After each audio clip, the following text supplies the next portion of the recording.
All you Americans who've been following the Islamization of Europe from afar with horrified incredulity, if any of you are still nursing the cozy illusion that it could never happen in your country, it's time to wake up and rub those sleepy eyes, because the moment of truth has arrived.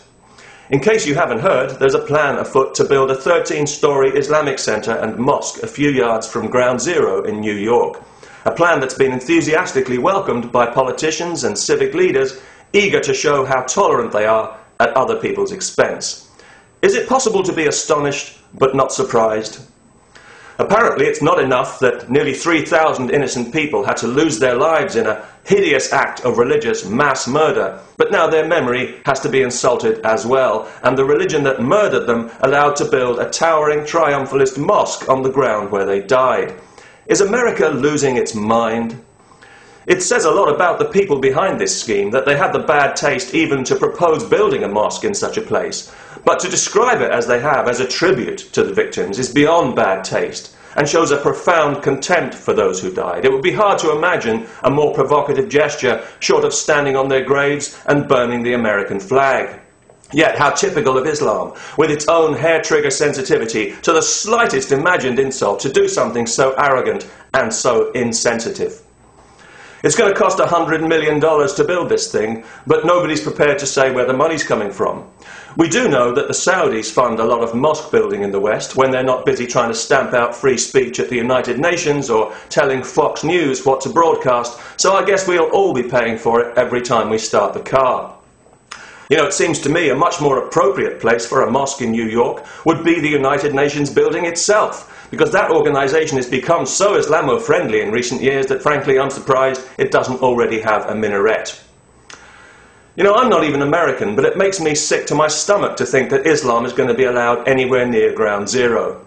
Because 9/11 could never have happened if not for Islam and its teachings and its doctrine of jihad and its false promise of an impossible afterlife, without which none of those gullible lunatics would have been persuaded to carry out such an insane act. And also because it wasn't just an attack on America, but on all of us in the civilized world. As were the bombings in London, in Madrid, in Bali, the shootings in Mumbai, and everywhere else that the religion of peace decides it doesn't like the way people do things. Any religion that endorses violence is incapable of delivering spiritual enlightenment. How obvious does that have to be? And it has no right even to call itself a religion.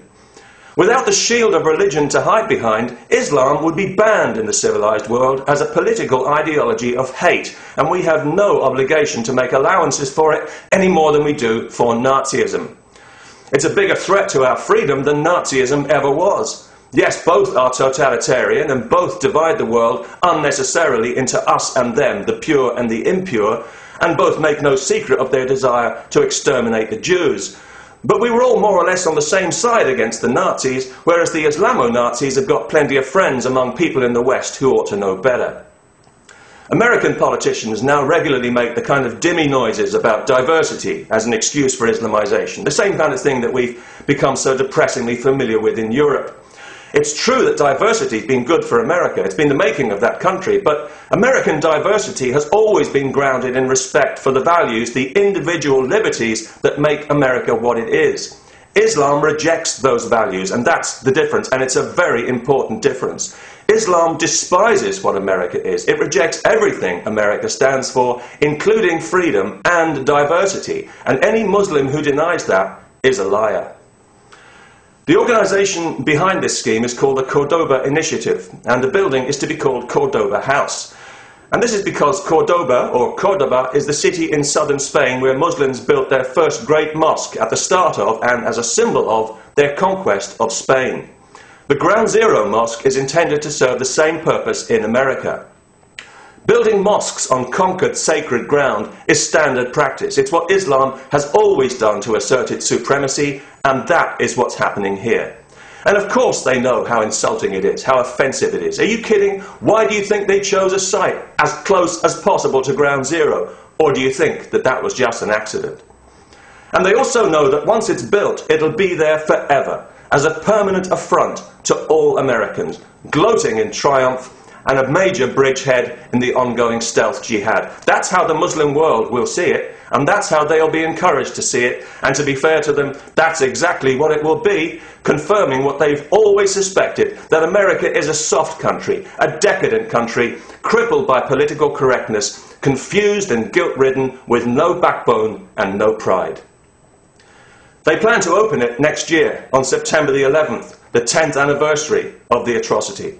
Is that tasteless enough for you? I'm surprised they haven't organised a 757 flypast. But you know, it doesn't have to be this way. Here in London, we had a similar situation just recently where they wanted to build a gigantic mosque to overshadow the Olympic Games. Public opinion put a stop to that, and public opinion can put a stop to this disgraceful plan as well. And it can tell this group and the politicians who support them that enough is enough, and that this is one insult too far, and that America is a big country and there's plenty of room for them to build their offensive mosque, if they have to, somewhere else, somewhere perhaps more appropriate to the spirit of their religion, like the Arizona desert or Death Valley. Peace, and God bless the kuffar.